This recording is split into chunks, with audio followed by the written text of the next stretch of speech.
காய் ஃப்ரெண்ட்ஸ், நாங்கள் இன்றைக்கி என்ன பார்க்க போகிறோம்னா சர்க்கரை அப்பம். இந்தியாவில் இந்த அப்பத்தை கடத்தப்பம்னு சொல்லுவாங்க. இலங்கையில் தான் நாங்கள் சர்க்கரை அப்பம்னு சொல்கிறோம். இந்த அப்பம் எப்படி செய்கிறதுன்றதை பார்ப்போம். அதுக்காக நான் ஒரு சுண்டளவு அரிசியை நனைய விட்டுருக்கேன். 2 மணித்தியாலம் அளவில் நனைஞ்சால் போதுமானதாக இருக்கும். அரிசியை 2 மணித்தியாலம் அளவு ஊற விட்ட காணும். ஊறின பிறகு அந்த தண்ணியை நான் வடிச்செடுத்து போட்டு மிக்சி கப்பில் அரிசியை மட்டும் போட போகிறேன். அரிசியில் இருந்த எல்லா தண்ணியும் வடிச்செடுத்து போட்டு எல்லா அரிசியையும் மிக்சி கப்பில் போட்டுக்கொள்கிறேன். பாருங்கள், இந்தளவு அரிசி நான் எடுத்துக்கொள்கிறேன். அடுத்தது அரிசியோட கொஞ்சமாக தேங்காய் பூ எடுத்துக்கிறேன். அதையும் மிக்சி கப்பில் போட்டுக்கொள்கிறேன். அரிசியோடு சேர்த்துக்கொள்கிறேன். சேர்த்துட்டு இதுக்கு தேவையான அளவு தண்ணியை விடுவேன். ஒரு அரை கப் அளவு தண்ணி போதுமானதாக இருக்கும். தண்ணியை சேர்த்துட்டு அரைச்சி கொள்கிறேன். இந்த அளவுக்கு பைன் பேஸ்ட்டு அரைச்சி கொள்ளணும். அரைச்சிட்டு அரைச்ச கலவையை நான் இன்னொரு பாத்திரத்துக்கு மாற்றிக்கொள்கிறேன். ஒரு அரிசி பருக்கைகளும் இல்லாமல் நல்ல பேஸ்ட்டாக அரைச்சி கொள்ளணும். பார்த்தீங்களா, இப்படி அரைச்சி கொள்ளணும். இந்த கலவையை 2 அல்லது 3 மணித்தியாலம் அளவில் நாங்கள் புளிக்க வைக்கலாம். புளிக்க வச்சா இன்னும் டேஸ்ட்டாக இருக்கும். புளிக்க வைக்காமலும் செய்யலாம். ஆனால் புளிக்க வச்சது நல்ல துளையாக இருக்கும். புளிக்க வச்ச பிறகு பாருங்கள், இப்படி வந்திருக்கும். இதுக்கு தேங்காவை கொஞ்சமாக சொட்டாக வெட்டிட்டு அதை எண்ணெயில் போட்டு வதக்கி கொள்கிறேன். வதக்கி எடுத்து வைப்பேன். இப்போ கொஞ்சமாக பாலை பாத்திரத்துக்குள்ளே விட்டு பாலை சூடாக்கி கொள்ளுவேன். தேங்காய் பால் நல்லா திக் பால் இருக்கணும். அதை நல்லா சூடாக்கணும். சூடாக்கி கொள்கிறேன். அது நல்லா கொதித்த பிறகு நான் கொதிக்க விடுறோம்.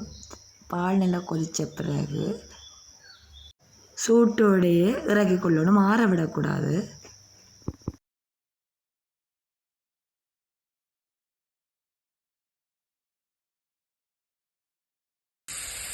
இந்த சர்க்கரை அப்பத்துக்கு தேவையான சர்க்கரை எடுத்துக்கொள்ளுவோம். நான் அரை கப் அளவு சர்க்கரை எடுத்து நான் அதுக்குள்ளே இந்த சூட்டோடு இருக்கிற பாலை சேர்த்துக்கொள்ளணும்.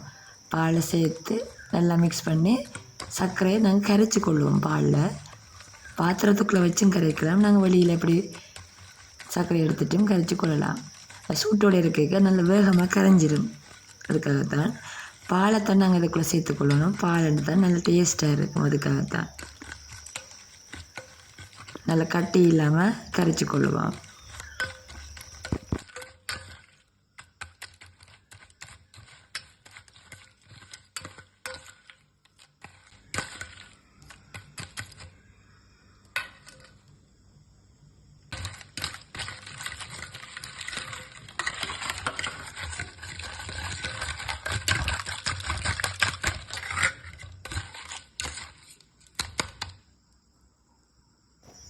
இந்த சர்க்கரையில் ஏதாவது கழிவுகள் இருக்கும், சில வேளை இருக்காது. ஆனால் அப்படி கழிவுகள் இருந்தால் அதை வடித்து எடுத்து தான் நாங்கள் மாவுக்குள்ளே சேர்க்க போகிறோம். பாருங்கள், வடியொண்டு எடுத்துட்டு இந்த சர்க்கரை தண்ணியை வடித்து எடுக்கிறேன். வடித்து அந்த மாவுக்குள்ளே சேர்த்துக்கொள்கிறேன். அரிசி அரைச்சமே அந்த மாவுக்குள்ளே சேர்த்துக்கொள்கிறேன். 1 கப் அரிசிக்கு அரை கப் அளவு சர்க்கரை போதுமானதாக இருக்கும். அந்தளவு சேர்த்துக்கொள்வோம். இந்த மாக்கலவைக்கு தேவையான உப்பை சேர்த்துக்கொள்ளுவோம். அரை தேக்கரண்டி போதுமானதாக இருக்கும். இந்த உப்பையும் நாங்கள் சேர்த்துட்டு நல்லா மிக்ஸ் பண்ணி கொள்ளுவோம். அதில் இருக்கிற உப்பும் கரையணும், அதோட சர்க்கரையும் நல்லா கரையணும். இப்போ என்ன செய்ய போகிறோம்னா, அப்பச்சட்டி அடுப்பில் வச்சுட்டு இப்போ கொஞ்சமாக நல்லெண்ணெய் விடுறேன். நல்லெண்ணெய் சேர்க்குறது நல்லது. நல்லெண்ணெய் சேர்த்து நல்லெண்ணெய் கொதித்த பிறகு 1 தேக்கரண்டி அளவு மாவை சேர்த்துக்கொள்கிறேன். இந்த மாவை சுத்த இல்லாது, என்னென்னா நாங்கள் எண்ணெய் சேர்த்துருக்கோம் தானே, அதனால் சுத்த இல்லாது. ஆனால் கொஞ்சமாக எல்லா இடமும் அதை போகிற மாதிரி ஸ்ப்ரெட் பண்ணணும். அதுக்கு பிறகு மூடிக்கொள்ளுவேன். மூடி அவிய விடுவேன். அவிஞ்சு கொஞ்சமாக விரைக்க தேங்காய் சொட்டையும் மேலே போட்டு விடுவோம். அது கொஞ்சம் டேஸ்ட்டாக இருக்கும். அதுக்காக தான் உங்களை பிடிக்க மட்டும் போடுங்க, இல்லாட்டி போட தேவையில்லை. பிறகு அப்படி நல்லா வெந்த பிறகு நாங்கள் எடுத்துக்கொள்ளுவோம். பார்த்திங்களா, இதுதான் சர்க்கரை அப்போ நல்லா டேஸ்ட்டாக இருக்கும். செய்து பாருங்கள். நல்லெண்ணெய் சேர்க்கிறதுனால ஆரோக்கியமானதாக தான் இருக்கும். பார்த்திங்களா, எல்லா அப்பத்தையும் சுட்டுட்டேன். இப்படி நீங்களும் டேஸ்ட்டாக வீட்டில் இந்த அப்பத்தை செய்து பாருங்கள். வித்தியாசமான ஒரு அப்பமாக இருக்கும். டேஸ்ட்டும் அப்படி தான் இருக்கும்.